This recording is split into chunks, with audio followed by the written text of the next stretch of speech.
सूत जी कहने लगे, हे ऋषियों, श्री सुखदेव जी को राजा परीक्षित को श्रीमद् भागवत की कथा सुनाते हुए देखकर आया हूँ। सूत जी कहते हैं, ऋषि कहने लगे, हे सूत जी, जो कुछ आपने वेद व्यास जी के मुख से सुना वह हमें भी सुना दीजिए। तब सूत जी कहने लगे, हे ऋषियों, जैसा मुझ में ज्ञान है मैंने व्यास के मुख से सुना अपने गुरु जी के मुख से, वही मैं तुमको सुनाई देता हूँ। एक समय नारद जी विचरण करते हुए भगवान नारायण के निवास स्थान में पहुंचे। वहां पर भगवान के चरणों से अलकनंदा नदी बह रही थी। वहां पर ब्रह्म में लीन जितेंद्रिय निर्मल और तेजों में ऋषियों को देख करके भगवान ने उनको नमस्कार किया। तब साष्टांग नमस्कार करके भगवान विष्णु की स्तुति करते हुए नारद जी कहने लगे, हे देवादिदेव, संसार के स्वामी दया सिंधु, आप सत्यवादी त्रिसत्य, सत्य के सार रूप, आप सत्य से उत्पन्न, सत्यः व्रतम सत्य परम त्रिसत्यम, आप साक्षात सत्य नारायण हैं। हे भगवान, मैं आपको नमस्कार करता हूँ, मैं आपको प्रणाम करता हूँ। इस कथा को सुन लीजिए, कहीं किसी भी कार्य में आप व्यस्त क्यों नहीं है, इस कथा को नहीं छोड़िएगा। हे भगवान, सभी प्राणियों के हृदय विषय में आप आ सकते हैं, निवास आप करते हैं। स्त्री पुत्र आदि के मुंह में फंसे हुए गृहस्थी लोगों का हित करने वाले लाभदायक ऐसे कोई व्रत हैं क्या, ऐसी कोई कथाएं क्या, संसार के झमेले में भटके हुए इन लोगों का उद्धार, जीव का कल्याण हो जाए। तो मैं आपके मुखारविंद से कुछ सुनने के लिए ब्रह्मलोक से आया हूँ। नारद जी के ऐसे वचन को सुनकर भगवान ने हंस करके नारद जी से कहा, हे नारद, भगवान श्री कृष्ण आदि के पुण्य कथा को आप सुनिए। पुरुषोत्तम मास में इस कथा को जो सुनता है उन्हें 33 करोड़ देवताओं के दर्शन का लाभ तो प्राप्त होता ही है, 33 जन्म के उनके पाप जल करके राख हो जाते हैं। इतनी बड़ी महिमा है तात, जगत के विधाता और उसको एक पल मात्र में जो नाश करने वाले हैं, उनके कर्मों को कहने वाला पृथ्वी पर कौन समर्थ है। हे नारद, ऐसा भारयुक्त कथा भी तुम जानते ही हो, परंतु फिर भी दरिद्रता को हरने वाला, यश और श्रेष्ठ पुत्रों को देने वाला, मोक्ष देने वाला तथा शीघ्र ही सेवन योग्य ऐसे अद्भुत पुरुषोत्तम मास के महात्म्य को मैं सुनाता हूँ और तुम इसको सुनिए। स्वयं भगवान पुरुषोत्तम मास की कथा कहने लगे। बड़ी ये अद्भुत कथा है। मैं आपको कहूँगा, एक फोन कर दो, 10 मिनट और चल जाने दे यूट्यूब पर, ठीक है। तो हे नारद, ऐसे भारयुक्त कथा भी तुम जानते हो, परंतु फिर भी ये कथा जो दरिद्रता का हरण करने वाली है, शोक दुखों को मिटाने वाली है, यश देने वाली है, श्रेष्ठ पुत्रों को देने वाली ये कथा, मोक्ष देने वाली कथा, ये शीघ्र ही सेवन करने वाली ऐसी अद्भुत पुरुषोत्तम मास की कथा को मैं तुम्हें सुनाता हूँ। इसके सुनने मात्र से जीव का इहलोक और परलोक दोनों के दोनों सुधर जाते हैं। नारद जी कहने लगे, हे प्रभु, स्वामियों सहित मैंने चैत्र आदि मास तो मैंने सुने हैं, परंतु उनमें पुरुषोत्तम मास मैंने आज तक कभी सुना नहीं। यह पुरुषोत्तम मास कौन सा महीना है और यह कैसे हुआ, हे कृपानिधे, ये सब आप मुझसे कहिए। इस मास का स्वरूप और विधान मुझसे कहिए।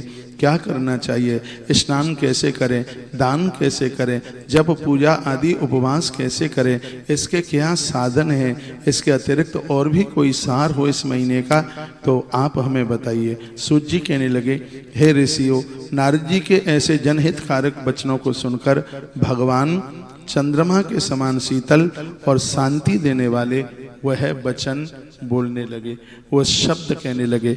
उन्होंने पुरुषोत्तम मास की जो अद्भुत कथा सुनाई है, यह मैं आपको आज दूसरे दिन का अध्याय नंबर 2 मैंने आपको यह सुनाया है। यह हर प्रकार से कल्याण करने वाला होगा, बहुत आनंद कर देने वाला होगा। और कथा के बीच में मैं इसका 3रा अध्याय सुनाऊंगा।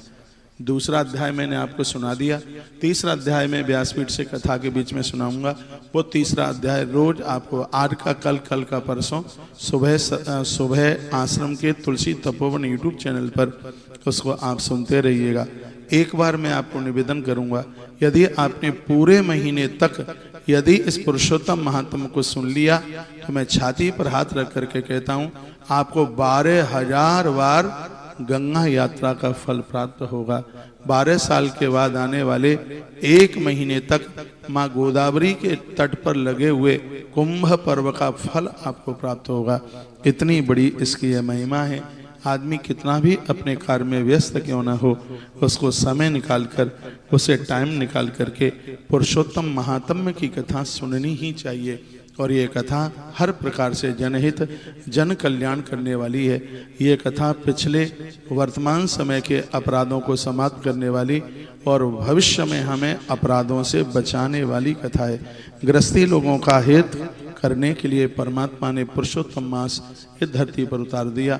हिरण्यकश्यप कैसे भी मरने को तैयार नहीं था और उसने ये कहा था कि 12 महीनों में से मैं एक भी महीने में न मरूं, तो उसी के उद्धार के लिए भगवान ने ये 13वां महीना बना करके तैयार किया है।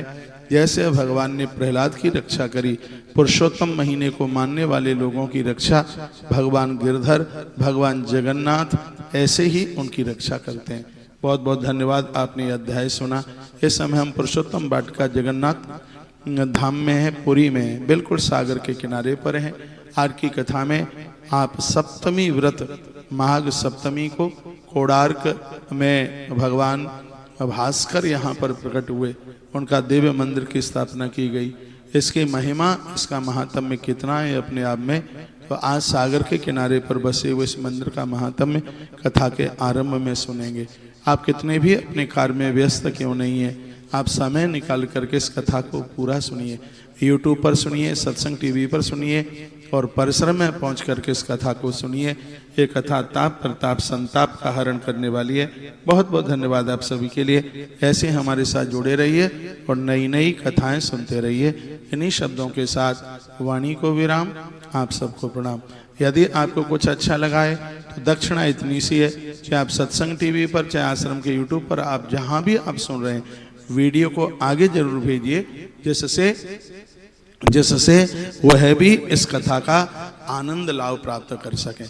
अधिक मास के लिए तो जितना कुछ बोला जाए उतना कम है। कल मैंने बोला, आज फिर बोल रहा हूँ, हो सके तो थोड़ा सा अदरक का रस इस महीने में लेते रहिए। मेरे पास है नहीं, अभी मैंने किसी बच्चे को बोला है थोड़ा हमें भी अदरक ला करके दे दीजिए। मैं कथा के बीच में अदरक लेता नहीं हूँ, कभी गाजर वगैरह भी मैं कभी लेता नहीं, मूली वगैरह लेता नहीं, लेकिन पुरुषोत्तम मास के महात्म्य में उसका जिक्र किया है तो उसको एक प्रसाद के रूप में उसे हम बिल्कुल स्वीकार करेंगे। तो यह महीना हर प्रकार से बड़ा अद्भुत है। शहद बस ना जाए, यदि आप पंचामृत से भगवान को स्नान कराते हैं तो उसमें शहद पेट में जाता है तो उसका कोई दोष नहीं है। आप सब जानते हैं कि एकादशी को चावल नहीं खाते, लेकिन जब भगवान के ऊपर चावल चढ़ा हुआ है और आपने भगवान को स्नान कराया है और वो आचमन आप लेते हैं, भले ही उसमें चावल मिला हुआ है, तो उसे चरणोदक के लेने से व्रत कभी भी खंडित नहीं होता। ऐसा पद्म पुराण के एकादशी की महिमा में, महात्म्य में लिखा हुआ है। हम आपको किसी भी प्रकार के कंफ्यूज नहीं करेंगे, हम आपका व्रत थोड़े ही तोड़वाएंगे, हम तो आपको और सबल करते हैं इन सब कार्यों में। बहुत बहुत धन्यवाद है आप सभी का। यह महीना आप बहुत ढंग से, बहुत हिसाब से निकालिए। यही महीना हमारे जीवन को कृतकृत कर देगा, आनंद कर देगा। और आनंद की बात यह है कि हमारा पूरा 30 दिन ये तीर्थ में निकलेगा। और मैंने ऐसा भी सोच रखा है कि हर रात्रि मेरी तीर्थ में होगी। 23 तारीख को भी मैं इस प्रकार से यहाँ से जा रहा हूँ कि कुछ घंटे मेरे इस तीर्थ में रात को निकलें। इन सब के प्रति मेरी अपनी स्वयं की बहुत बड़ी श्रद्धा है। बहुत बहुत धन्यवाद आपका। आप किसी भी प्रकार के सहयोग से जुड़ते हैं, आश्रम के नंबरों पर कांटेक्ट कर लें।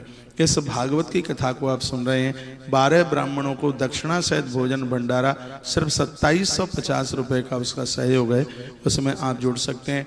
अधिक मास के 33 ब्राह्मणों के लिए भंडारे का सहयोग सिर्फ उसमें 7000 रुपये का सहयोग है दक्षिणा के सहित, तो उसमें भी आप बिल्कुल जुड़ सकते हैं। और मैं आपको निवेदन करना चाहूँगा, 33 दान का जो सहयोग है, 33 दान का जो सहयोग है वह सिर्फ 6000 रुपये का सहयोग है, जिसमें आज कपूर का दान किया है। एक बार आप देखिए, आश्रम पहुँच करके सिरा दे, आश्रम पहुँच करके, और जो कि हमारे आश्रम के कार्यकर्ताओं ने जो अद्भुत कार्य किया है। कल आपने मालपुआ शुद्ध देसी घी का, उसकी भी कुछ तस्वीरें आपने देखी होंगी, आज भी देख लीजिएगा। कल का सप्त अनाज का दान है, 7 दान, 7 सप्त अनाज का दान, उसकी भी एक दिन की सेवा राशि सिर्फ 500 रुपया है और पूरे महीने भर की 6000 रुपया है। बहुत बहुत धन्यवाद।